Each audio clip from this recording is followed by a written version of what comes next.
एक छोटे से गांव में बलराम नाम का लकड़हारा अपनी दूसरी पत्नी उर्मिला और दो छोटे बच्चों के साथ रहता था।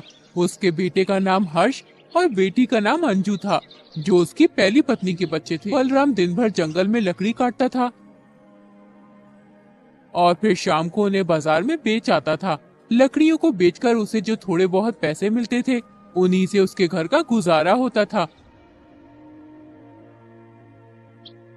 जब लकड़हारा सुबह को लकड़ी काटने चला जाता तो उसकी दूसरी पत्नी दोनों छोटे बच्चों को बहुत परेशान करती थी। एक दिन वो सोचती है, अगर किसी तरह ये दोनों बच्चे यहाँ से चले जाएं तो बड़ा अच्छा होगा। उर्मिला ये सोच ही रही थी कि एकदम लकड़हारा आ जाता है। उर्मिला लकड़हारे से कहती है, पता नहीं तुम्हारे काम को क्या हो गया है। तुम लकड़ी बेचकर जितने पैसे लाते हो उनमें घर का गुजारा करना भी बहुत मुश्किल है, और अब तो घर में इतना आटा भी नहीं है कि दो आदमी सही से पेट भर कर खा सके। उर्मिला, तुम चिंता मत करो, खुदा ने चाहा तो ये मुश्किल भरे दिन जल्द ही खत्म हो जाएंगे। खुदा करे ऐसा ही हो। मुझे आपसे एक बात करनी है। मैं बहुत दिनों से ये बात सोच रही थी, लेकिन कभी कह नहीं पाई। अरे ऐसी क्या बात है जो तुम इतना सोच रही हो? बताओ ना, क्या बात है? मैं चाहती हूँ आप हर्ष और अंजू को कहीं छोड़ आओ। अगर तुम इन दोनों बच्चों को कहीं छोड़ आओगे तो इन्हें कोई अपने साथ ले जाएगा और ये अपना जीवन खुशी से जिएंगे, वरना हमारे साथ रहकर तो ये भूखे ही मरेंगे। तुम इन्हें किसी जंगल में छोड़ आओ। तुम ये क्या कह रही हो उर्मिला? मैं अपने बच्चों को अपने से अलग कैसे कर सकता हूँ? अरे ये बच्चे बहुत छोटे हैं, मासूम है। मैं इन्हें जंगल में कैसे छोड़ सकता हूँ? जंगल के जंगली जानवर इन्हें खा जाएंगे। अगर तुम मेरी बात नहीं मानते तो ठीक है, तुम अपने इन मासूम बच्चों को अपने साथ रखो और अपने साथ इन्हें भी भूखा मारो। वैसे भी हमारे घर में खाने के लिए कुछ नहीं है और ये बच्चे हमारे साथ रहते हुए भी भूखे मर जाएंगे। जंगल में छोड़ने से अच्छा है कि मेरे बच्चे मेरी नजरों के सामने भूखे रहें। मैं खुद भूखा प्यासा रह लूंगा, लेकिन अपने मासूम बच्चों को भूखा नहीं रहने दूंगा। अरे तुम मेरी बात समझते क्यों नहीं हो? अगर तुम इन बच्चों को जंगल में छोड़ आओगे तो हो सकता है इनका भाग्य इनका साथ दे और भटकते हुए कहीं ऐसी जगह पहुंच जाए जहां इन्हें भूखा न मरना पड़े। यहाँ रहकर इनकी जिंदगी खराब हो रही है। ना तो हम इन्हें अच्छी शिक्षा दे सकते हैं और ना ही पेट भरकर खाना खिला सकते हैं। इसलिए हमारी और इन बच्चों की भलाई इसी में है कि हम इन्हें किसी जंगल में छोड़ दें। उर्मिला अपने पति को बहुत बहकाती है, लेकिन लकड़हारा बच्चों को खुद से अलग करने के लिए मना करता रहता है। लेकिन उस दुष्ट औरत की बहुत कोशिश के बाद लकड़हारे को अपनी पत्नी की बात माननी पड़ती है। वो अपनी पत्नी से कहता है, तुम इतना कह रही हो तो ठीक है, हम कल दोनों बच्चों को जंगल में छोड़ आएंगे। लेकिन उर्मिला, मेरा दिल गवाही नहीं दे रहा कि बच्चों को मैं जंगल में छोड़ूं। मुझे डर लग रहा है कहीं मेरे बच्चों को कुछ हो ना जाए। क्या तुम ये समझते हो कि ये सिर्फ तुम्हारे ही बच्चे हैं? ये मेरे भी बच्चे हैं। मैंने इन्हें कभी पराया नहीं समझा। मैं इनकी भलाई के लिए ही कह रही हूँ। हम कल शाम इन्हें जंगल में छोड़ आएंगे। जब उर्मिला और लकड़हारा बच्चों को जंगल में छोड़ने की बात कर रहे थे तो दोनों बच्चे उर्मिला और लकड़हारे की बात सुन लेते हैं। जंगल में छोड़ने की बात सुनकर बच्चे बहुत घबरा जाते हैं। हर्ष रोते हुए अपनी बहन अंजू से कहता है, दीदी, हमारी सौतेली माँ और पिताजी हमें जंगल में छोड़ने की बात कर रहे हैं। अगर ये लोग हमें जंगल में छोड़ आए तो जंगल में हमें जंगली जानवर खा जाएंगे। दीदी, मुझे बहुत डर लग रहा है। भाई, डर तो मुझे भी लग रहा है। अगर आज हमारी माँ जिंदा होती तो हमें कभी जंगल में छोड़ने की बात नहीं करती। कल हमें ये लोग जंगल में छोड़ आएंगे। हमें जंगल से वापस आने का कोई रास्ता निकालना ही होगा। अंजू बहुत ही समझदार थी।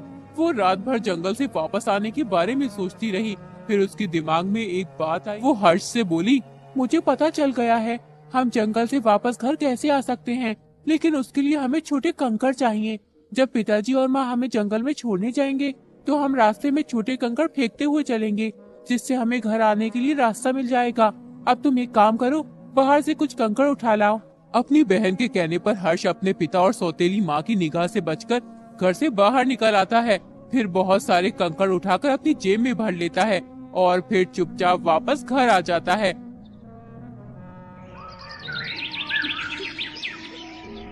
अगले दिन उर्मिला दोनों बच्चों से बोली, बच्चों, आज हम सब तुम्हारे पिताजी के साथ जंगल चलेंगे। वहाँ तुम्हारे पिताजी लकड़ी काटेंगे और हम लकड़ी काटने में उनकी मदद करेंगे, जिससे तुम्हारे पिताजी बहुत सारी लकड़ी काटकर बाजार में बेच आएंगे। फिर हम सब घर पर बहुत स्वादिष्ट भोजन बनाएंगे और उसके बाद हम सब मिलकर पेट भर खाना खाएंगे। कुछ देर के बाद लकड़हारा अपनी पत्नी और दोनों बच्चों को लेकर जंगल की ओर रवाना हो जाता है। रास्ते में चलते चलते अंजू चुपचाप कंकड़ फेंकती हुई चल रही थी।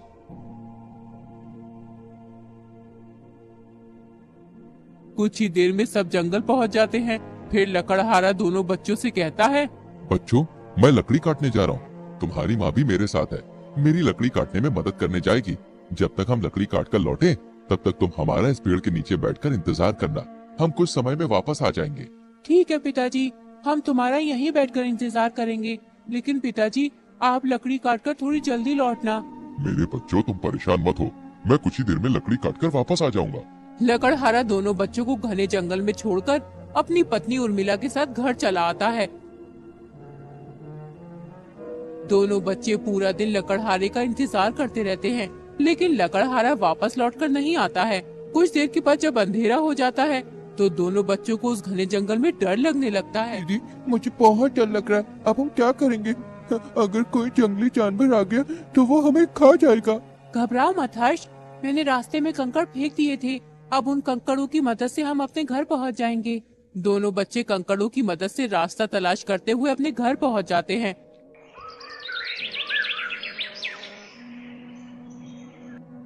जब उनकी सौतेली माँ दोनों बच्चों को देखती है तो उसे बहुत गुस्सा आता है और वो सोचती है, ये बच्चे तो बहुत चालू हैं, इन्हें घर आने का रास्ता कैसे मालूम हुआ? इतनी कोशिशों के बाद मैंने इन्हें घर से निकाला था, पता नहीं ये बदमाश बच्चे उस घने जंगल से कैसे वापस आ गए। इन्होंने मेरी सारी कोशिश नाकाम कर दी। अब मैं इन्हें छोड़ूंगी नहीं। तुम दोनों बहुत शैतान हो गए हो। कहाँ चले गए थे? तुम्हारे पिताजी ने तुम्हें पेड़ के नीचे इंतजार करने के लिए कहा था, लेकिन तुम हमें उस पेड़ के नीचे नहीं मिले। हमने तुम्हें जंगल में बहुत तलाश किया, लेकिन तुम कहीं नहीं मिले। अगर तुम्हें जंगल में कुछ हो गया होता तो लोग यही कहेंगे कि सौतेली माँ ने करवा दिया। लोगों को ये नहीं पता कि ये बच्चे कितने शैतान हैं। इतनी देर तक घर से बाहर रहते हो, तुम्हें किसी चीज का खौफ है या नहीं? उर्मिला बच्चों को डांट ही रही थी कि एकदम लकड़हारा आ जाता है। जैसे ही वो अपने दोनों बच्चों को देखता है, वो उन्हें प्यार से अपने सीने से लगा लेता है और फिर उन्हें खाना खिलाता है। कुछ दिन यूं ही बीत जाते हैं। लकड़हारे की आमदनी बहुत कम हो जाती है, इसलिए उसकी पत्नी उससे फिर जिद करती है कि बच्चों को जंगल में छोड़ दो। लकड़हारा अपनी पत्नी को बहुत मना करता है कि वो अपने बच्चों को कहीं छोड़ने नहीं जाएगा, लेकिन पत्नी के बार बार कहने पर वो बच्चों को दोबारा जंगल में छोड़ने के लिए राजी हो जाता है। अगले दिन लकड़हारा दोबारा अपने बच्चों और पत्नी के साथ जंगल की ओर निकल पड़ता है। इस बार वो जंगल में बच्चों को बहुत अंदर ले गया होता है। फिर वो बच्चों से बोलता है, तुम दोनों यही हमारा इंतजार करना, मैं लकड़ी काट कर ला रहा हूँ। हम कुछ ही देर में वापस आ जाएंगे। लकड़हारा दोनों बच्चों को उस घने जंगल में छोड़कर अपनी पत्नी के साथ घर चला आया। बच्चे काफी देर तक अपने पिता के आने का इंतजार करते रहे। अंत में थककर दोनों बच्चे उसी जंगल में सो जाते हैं। सुबह होने पर जब बच्चों की आंख खुलती है तो हर्ष डर से रहता है। डरो मत भाई, हम इस बार भी घर जाने का कोई न कोई रास्ता जरूर निकाल लेंगे। बस तुम्हें मेरी रास्ता ढूंढने में मदद करनी होगी। दोनों भाई बहन बहुत देर तक जंगल में भटकते रहते हैं, लेकिन उन्हें घर जाने का कोई रास्ता नहीं मिलता। उसी जंगल में एक आदमखोर बुढ़िया रहती थी। उसे इंसानों का मांस खाना बहुत पसंद था। इस बार उसने बहुत दिनों से इंसानी मांस नहीं खाया था। पता नहीं इंसानों को क्या हो गया है जो अब इस जंगल में नहीं आते। रोज रोज मैं ये उल्टी सीधी चीजें खा खा कर परेशान हो गई हूँ। अब तो मुंह का स्वाद भी खराब हो गया है। सालों हो गए हैं इंसानी मांस खाए हुए, अब रहा नहीं जाता। अगर मुझे इंसानी मांस खाना है तो मुझे इस जंगल से बाहर जाना ही होगा। उसके बाद वो बुढ़िया इंसानों की तलाश में निकल जाती है। तभी उसकी नजर हर्ष और अंजू पर पड़ती है। उन्हें देखकर वो सोचने लगती है, अरे आज तो ऊपर वाला मुझ पर बहुत मेहरबान है। मैं इंसानों को जंगल के बाहर तलाश करने जा रही थी, लेकिन ये तो खुद चलकर मेरे पास आ रहे हैं, वो भी एक साथ 2 इंसानी बच्चे। अब मुझे किसी भी तरह इन बच्चों को अपने जाल में फंसाना होगा और उसके बाद मैं इन्हें खाऊंगी। वो आदमखोर बुढ़िया जल्दी से अपने घर जाती है और अपने घर के बाहर बहुत सारी मिठाइयाँ और खाना रख देती है। हर्ष और अंजू अपने घर का रास्ता तलाश करते हुए उस बुढ़िया के घर पहुंच जाते हैं। जब उनकी नजर बुढ़िया के घर के आगे रखी मिठाइयों और खाने पर पड़ती है तो हर्ष अंजू से कहता है, दीदी देखो, उस घर के आगे कितना सारा भोजन और मिठाइयाँ रखी हैं। इतना सारा भोजन मैंने कभी नहीं देखा। देखने में तो ये भोजन बहुत ही स्वादिष्ट लग रहा है। क्या हमें ये भोजन खाना चाहिए? मुझे तो बहुत तेज भूख लग रही है। भूख तो मुझे भी लग रही है और खाली पेट हम अपने घर का रास्ता भी तलाश नहीं कर सकते, इसलिए हमें ये भोजन खाना ही होगा। लेकिन होशियार रहना, कोई हमें भोजन खाता हुआ देख न ले। दोनों बच्चे खुशी खुशी घर के बाहर रखी मिठाइयाँ और भोजन खाने लगते हैं। थोड़ी ही बुढ़िया अपने घर से बाहर आती है। बुढ़िया को देखकर दोनों बच्चे डर जाते हैं। मेरे प्यारे मासूम बच्चों, डरो मत, इसे अपना ही घर समझो। ये सब मिठाइयाँ तुम्हारे लिए ही हैं। जितना जी चाहे उतना खा लो। वैसे तुम इस घने जंगल में अकेले कर क्या रहे हो? तुम्हारे माता पिता कहाँ हैं? दादी, हम इस जंगल में फंस गए। हमें अपने घर का रास्ता नहीं मिल रहा है। हम कब से अपने घर का रास्ता तलाश कर रहे हैं, लेकिन हमें अभी तक अपने घर का रास्ता नहीं मिला। ऐसा लगता है जैसे हम इस घने जंगल में फंस गए। घबराओ मत मेरे बच्चों, तुम्हें तुम्हारे घर का रास्ता जरूर मिल जाएगा। थोड़ी देर के बाद दिन ढलने वाला है, इसलिए तुम्हारा इस जंगल में यूँ अकेला फिरना सही नहीं है। यहाँ बहुत ही खतरनाक जंगली जानवर रहते हैं। तुम दोनों मेरे घर के अंदर चलो और कल सुबह अपने घर का रास्ता तलाश कर लेना। बुढ़िया दोनों बच्चों को बहकाकर अपने घर के अंदर ले जाती। फिर बुढ़िया उन्हें बहुत अच्छा खाना खिलाती है। 2 दिन से बच्चों ने कुछ नहीं खाया था, इसलिए दोनों बच्चे खूब खाना खाते हैं। उन्होंने आज पहली बार इतना सारा और स्वादिष्ट खाना खाया था। खाना खाकर दोनों बच्चे सो जाते हैं, क्योंकि वो दोनों बहुत थके हुए थे। बच्चों को सोता देख बुढ़िया सोचती है, आज तो मजा ही आ जाएगा। आखिरकार आज मुझे इंसानी मांस खाने को मिल ही जाएगा। कब से तरस रही थी मैं इंसानी मांस खाने के लिए। अब मैं इन बच्चों को खूब अच्छे से पकाकर खाऊंगी। वो बुढ़िया बहुत खुश थी, क्योंकि उसके जाल में एक साथ 2 बच्चे फंस गए थे। उसने चुपके से उन दोनों बच्चों को एक रस्सी से बांध दिया। फिर बुढ़िया दोनों बच्चों को जगाते हुए बोली, उठो आलसी बच्चों, कब तक सोते रहोगे? अब मैं तुम दोनों को पकाकर खाऊंगी। पहले तुम्हारे भाई को खाऊंगी और उसके बाद तुम्हें खाऊंगी। बुढ़िया की बात सुनकर दोनों बच्चे बहुत डर गए। वो डरते हुए बुढ़िया से बोले, दादी, आप हमें क्यों खाना चाहती हो? हमने आपका क्या बिगाड़ा? चुप कर छोटे बच्चे, तुमने मेरा कुछ नहीं बिगाड़ा। मुझे इंसानी मांस खाना बहुत पसंद है, इसलिए मैंने तुम्हें कल अपने जाल में फंसाया था। लेकिन मांस पकाने के लिए घर में लकड़ी तो है ही नहीं। पहले मैं जल्दी से जंगल से लकड़ी ले आती हूँ, फिर तुम्हारा मांस पकाकर खाऊंगी। इतना कहकर बुढ़िया जंगल की ओर लकड़ी लेने चली जाती है। वो दोनों बच्चे जोर जोर से चिल्लाने लगते हैं, कोई हमें यहाँ से बाहर निकालो। किसी को हमारी आवाज आ रही है, हमारी मदद करो, वरना ये बुढ़िया हमें मार कर खा जाएगी। कोई हमारी मदद करो। इससे अच्छा तो यही होता कि हम लोग जंगल में ही भटकते फिरते और कोई जंगली जानवर हमें खा जाता। बच्चे जोर जोर से चिल्लाकर रो रहे होते हैं, लेकिन उस घने जंगल में कोई भी उनकी मदद करने नहीं आता। तभी एक बौना आदमी उस जंगल से गुजर रहा होता है। जब उन दोनों बच्चों की आवाज उस बौने आदमी को आती है, कोई हमें यहाँ से बाहर निकालो। किसी को हमारी आवाज आ रही है, हमारी मदद करो, वरना ये बुढ़िया हमें मार कर खा जाएगी। कोई हमारी मदद करो। तो वो तुरंत ही उस बुढ़िया के घर में घुस जाता है। वो जल्दी से दोनों बच्चों को खोल देता है। फिर वो बच्चों से कहता है, तुम लोगों को यहाँ किसने बांध कर रखा हुआ है? मुझे तुम्हारी आवाज सुनाई थी, इसलिए मैं तुरंत तुम्हारी मदद करने चला आया। हमें यहाँ एक आदमखोर बुढ़िया ने बांध कर रखा है। वो बच्चों को बहका कर अपने घर ले आती है और फिर उनका मांस खाती है। हम दोनों भी उसके बहकावे में आ गए थे। वो हमें भी खाना चाहती है। लेकिन वो आदमखोर बुढ़िया है कहाँ? कहीं दिखाई नहीं दे रही। वो जंगल में लकड़ी लेने गई है, जिससे हमारा मांस पकाकर खा सके। वो लकड़ी लेने बहुत देर की गई हुई है, कुछ ही देर में वो आने वाली होगी। इसका मतलब इस बुढ़िया ने बहुत से मासूम बच्चों की जान ली है। इसे सबक सिखाना पड़ेगा। तो मैं काम करो, इस बुढ़िया के घर में जो भी कीमती चीज है सब निकाल लो और किसी झोले में भर लो। बौने आदमी के कहने पर दोनों बच्चे बुढ़िया के घर में खूब लूट मचाते हैं। बुढ़िया ने तरह तरह के हीरे मोती, जेवर और बहुत सी कीमती चीजें जमा करके रखी थी। दोनों बच्चों ने सारे जेवर, हीरे मोती झोले में भर लिए। उतने में ही वो बुढ़िया आ जाती है। बुढ़िया को देखकर सभी छुप जाते हैं। जब बुढ़िया को वो दोनों बच्चे नहीं दिखते तो उसके होश उड़ जाते हैं। अरे वो दोनों बच्चे कहाँ गए? मैंने कितनी मेहनत से उन्हें पकड़ा था।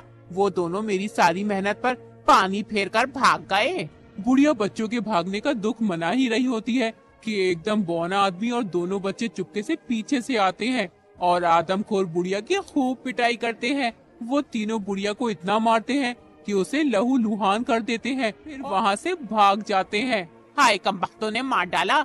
ये बच्चे तो मेरे भी उस्ताद निकले, मार मार कर मेरा बुरा हाल कर वो दिया। बौना आदमी दोनों बहन भाइयों को अपने घर ले आता है। फिर वो आदमी बच्चों से पूछता है, तुम उस घने जंगल में क्या करने गए थे? वहाँ लोग बहुत ही कम जाते हैं। अगर किसी को बहुत जरूरी काम होता है तभी लोग वहाँ पे जाते हैं। मैं समय पर नहीं पहुँचता तो वो बुढ़िया तुम्हें पकाकर खा जाती। तुमने हमारी जान बचाई, इसके लिए हम आपके शुक्रगुजार हैं। हम आपका ये एहसान जिंदगी भर नहीं भूलेंगे। फिर अंजू जेवर और हीरे मोतियों से भरा झोला उस बौने आदमी को दे देती है।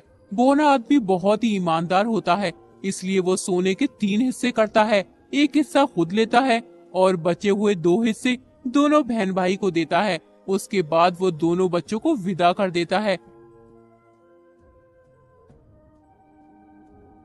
थोड़ी ही देर में दोनों बच्चे बौने आदमी के घर से बहुत दूर निकल आते हैं। कुछ ही देर में उन्हें अपने घर जाने का रास्ता मिल जाता है। फिर वो जल्दी जल्दी घर की तरफ कदम बढ़ाना शुरू कर देते हैं।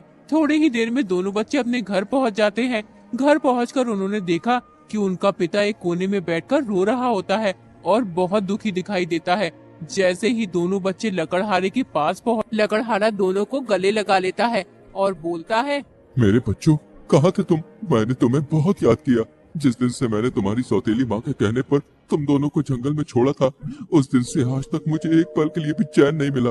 मैं हमेशा खुदा से रोकर यही दुआ करता था कि मेरे दोनों बच्चे वापस लौट आए। खुदा ने मेरी दुआ सुन ली। अब मैं कभी तुम्हें अपने से अलग नहीं होने दूंगा और न ही तुम्हें किसी तरह की तकलीफ होने दूंगा। पिताजी, हमने आपको बहुत याद किया।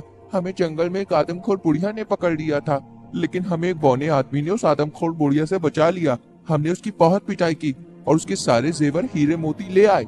दोनों बच्चे अपने पिता से मिलकर बहुत खुश थे। फिर उन्होंने सोने से भरा झोला अपने पिता को दे दिया। लकड़हारे को अपनी आंखों पर विश्वास नहीं हो रहा था। इतना सारा धन तो उसने अपनी जिंदगी में कभी नहीं देखा था। फिर लकड़हारा अपनी पत्नी को बुलाता है और बच्चों की सारी बात बताता है। बच्चों की बात सुनकर उनकी सौतेली माँ को अपनी गलती का एहसास हो जाता है। वो दोनों बच्चों से माफी मांगने लगती है। बच्चों, मुझे माफ कर दो। मेरी वजह से तुम्हें इतनी मुसीबतों का सामना करना पड़ा। मैंने ही तुम्हारे पिताजी से कहा था कि वो तुम्हें जंगल में छोड़ आए। इसमें तुम्हारे पिताजी की कोई गलती नहीं है। मैं अपनी गलती पर बहुत शर्मिंदा हूँ। हो सके तो मुझे माफ कर दो। दोनों बच्चे अपनी सौतेली माँ को माफ कर देते हैं। इतना सारा धन पाकर लकड़हारा बहुत खुश होता है। इस तरह उन लोगों की गरीबी दूर हो जाती है और उसके बाद लकड़हारा अपने दोनों बच्चों और पत्नी के साथ खुशी खुशी रहने लगता है।